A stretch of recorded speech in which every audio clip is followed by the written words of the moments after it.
Hello and welcome to Diane's Wide World of Sports, wherever you're watching us all around Australia. Nice to have your company. What am I doing here by the fireplace? Well, we're at Perisher Blue for Wide World of Sports Wild Winter Weekend, and you'll catch all of that action coming your way, of course, on 9 Sports exclusively. But tonight it's motorsport, and it's a double-header. We go drag racing in Queensland at the Willowbank track, then we take you right across the other side of the world. We go to the Indianapolis Motor Speedway for NASCAR's Brickyard 400. 2 fantastic hours of motor racing coming away, both in drag racing and, of course, NASCAR racing. Now, Willowbank, that's situated around about 40 kilometres the other side of Brisbane, west of Brisbane, up in the hinterland. There's some beautiful country up here, and down in a valley, there's a purpose-built raceway.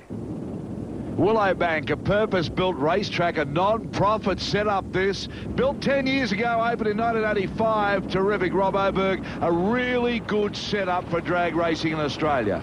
Yes, this track is absolutely fantastic. All profits are ploughed back into the installation to improve the facilities, to improve the racing. Other states take notice. It can be done. Big crowd in attendance, almost 30,000. Every time you build a grandstand here or a hill, it gets filled up quick. This has been absolutely brilliant for drag racing in Queensland. Just 6 weeks ago, Kim Petterwood, here at Willowbank, this is what happened to him. Watch this, Kim Petterwood, purple car. Now they've gone across the line and into the back, upside down, at around about 270 kilometres an hour. Skids down, sparks flying. That was 6 weeks ago. This is today. Kim has made a complete comeback in just that 6 weeks. A brand new Pontiac Formula body fitted to this car, now with Pacific Performance sponsorship, and what a way to come back. Went from a Camaro that he crashed to a 95 Pontiac Formula car. Terrific effort in just 6 weeks. Kim Petterwood, you are a good one. Yes, Kim has just run his first 7-second pass in Pro Stock. What a way to come back with a new car. Well, here we are now. Have a look at this. Pommy Steve Reed almost hit the wall there, almost a brush, starts to lose it. Watch him gather it up. Yes, he's been very aggressive with the car. He's attacked the racetrack to see how much power he can get to the ground, and found out he had a bit too much. The queen of the quarter mile, Rochelle Splatt, in a new car, back in business in this country. Just come home from the United States. She's well known there, and of course very well known here. Big crowds turned out to see her in action, and will be one to catch. Charles Stewart has been ferreting around to ask how much it costs to go drag racing. A single pass by a dragster like this may only take 4 or 5 seconds, but in that time the car is a major consumer. For starters, it'll use around about 40 to 50 litres of fuel, and the cost of that is somewhere between $400 and $500. And then there are the tyres. At around about $1,000 a set, they might get 4 or 5 runs out of them. That means that in this sport, they don't measure the tyre life in kilometres, they measure them in seconds. 25 seconds for these tyres, if they're lucky. Oh yes, and one other thing too. After every run, the engine has to be completely stripped and rebuilt. New pistons, the lot. The clutch also has to be replaced.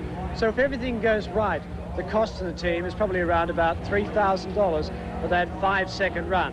And if things go wrong, well, the sky's the limit. Yeah, mind-boggling stuff when you think about it, isn't it? All right, let's have a look at some of the highlights out of qualifying on the Saturday here at Willowbank. Plenty of tyres were smoking up, plenty of engines revving up. Gee, we saw some good stuff. Yeah, the pro stockers really put on a great show. There was 14 of them trying to qualify into an 8-car field. They can't all make it. Here's Hans Van Dyke, former Australian champion in the Commodore, Mike Riley in the Camaro. Van Dyke gets away nicely, nice clean run, puts it down all the way smoothly, wins it pretty comfortably with an 8.043. Unfortunately, would you believe, that leaves him just 0.04 of a second short of the field. He hasn't made it, the former Australian champion. Well, we've seen some surprises here already today. I'm sure we're going to see them all over the weekend. Craig Haystead now and Joe Polito, a pair of Fords. The Ford Probe for Shell and Craig Haystead in a Ford Thunderbird. Yeah, look at this. The 2 big red cars streak their way down. Joe Polito, of course, with a time of 7.953. Look at him back on the line. Kim Petterwood, the guy we saw with that monumental crash from 6 weeks ago, he's here against Tony Wedlock. Tony Wedlock, Kim Petterwood. What a performance in 6 weeks to get here. Away they go. Petterwood gets away well. Neck and neck as they come down the strip now. Halfway home, I think it's Petterwood. got there. Yeah, Petterwood got there with an 8.11. Tony Wedlock was quicker with a 7.93, but he was too slow getting away from the lights. Back on the line, they're smoking them up. They just keep them coming out. Peter Ridgway, current championship leader. This is a Pontiac Grand Prix. In beside him, Rob Tucker in an Olds Cutlass. Tucker's trying to get in the field. This is his last chance. Here they go again, a pretty good run. Picking him up halfway down, side by side. No, gets the run at the other end of the track, just ran away with it. Peter Ridgway with a 7.853. Gee, it was good halfway down, though. 7.85 is #1 qualifier for Peter Ridgway. Rob Tucker's 8.17. He doesn't make it. We've got 7 cars of the 8 already qualified in the 7s. This is the last shot. Wayne Daly and Larry Bozanic. If one of these guys can get into the 7-second zone for the first time in history, an all 7-second field. Here they go. Can they do it? Look at the clocks there. Everybody looks at their clock.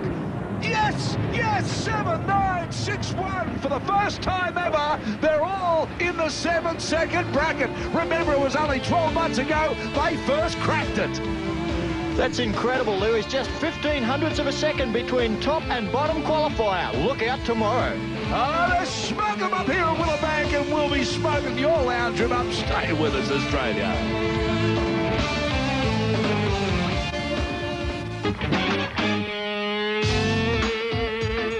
Welcome back. Nice to be at your place. Wherever you're watching us right around Australia, you'll see some big tyres, some big burnouts. We've got cameras inside. We've got them on top and from behind.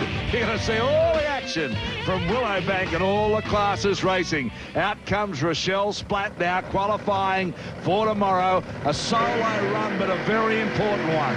Yes, this is the final qualifying session for Rochelle in Top Fuel. This is her chance to grab the #1. She's been setting the pace pretty well so far and has really put the cat amongst the pigeons, so to speak, with the experienced boys.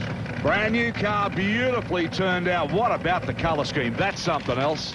Yes, plenty of work gone into this down in Melbourne, Victoria, the Bob Jane T-March Dragway car. Here they go. Oh, look at it light up. Gets a little bit twitchy halfway down, but a pretty good run. 5.106, top speed 280.20. And that gives her the #1 spot for Sunday. But the Top Fuel Shootout, she's well down the list. Yes, the Top Fuel Shootout is scoring points from qualifying right through the series. Rochelle hasn't run the full series, so Jim Reed, Graham Cowan, Robin Kirby, Darren DeFilippo qualified to come out here and race for money during qualifying. Darren DeFilippo hasn't come. Pommy Steve Reed fills his place. First pairing up, though, Graham Cowan up against Robin Kirby. Graham Cowan comes out. There's Kirby in the white-coloured car. They're beautifully turned out, these things. Absolutely beautiful. Top Fuel. This is what they come to see. 30,000 here at Willowbank. And I tell you what, if we had another 2 grandstands, there'll be another 30,000 here. Look at Graham Cowan, the fastest man in Australia. Away they go. Both get away nicely. Oh, Cowan! Cowan's lit it up here. Oh, in more ways than one. Blows the motor right at the end of the run. And flames shooting out everywhere. That looks expensive. It is. He's obviously broken the engine. The conrods come out. We see it leave the line here. Looks beautiful. Look at the difference in the flame between Graham Cowan, Robin Kirby. Graham making a lot more horsepower, the engine running a lot cleaner, and then, bang. That was way before the finish line. He has still run 5.18, 251 kilometres an hour. Drove it all the way, flames and all. Now Jimmy Reed would have seen that. Look at him smoke it up, and have a look at the way the tyres here just distort under pressure. Flames everywhere. Reed's had a look at this. This will inspire him, and this is an interesting car. Pommy Steve Reed in Santo Raposada's car, just imported from the States. They haven't even had time to take the sponsorship off it. Riding with Reed off the top. Oh, look at it line up. Both cars get away. Oh, no. Both have got big problems there. Yes, Pommy Steve Reed blew the tyres off the car. Jim Reed, we ride with him on the replay. Everything looks fine. The flame from the headers is high. It's brilliant. It's great. And then suddenly, bang, we see the supercharger belt come off. Almost took the camera off the back of the car.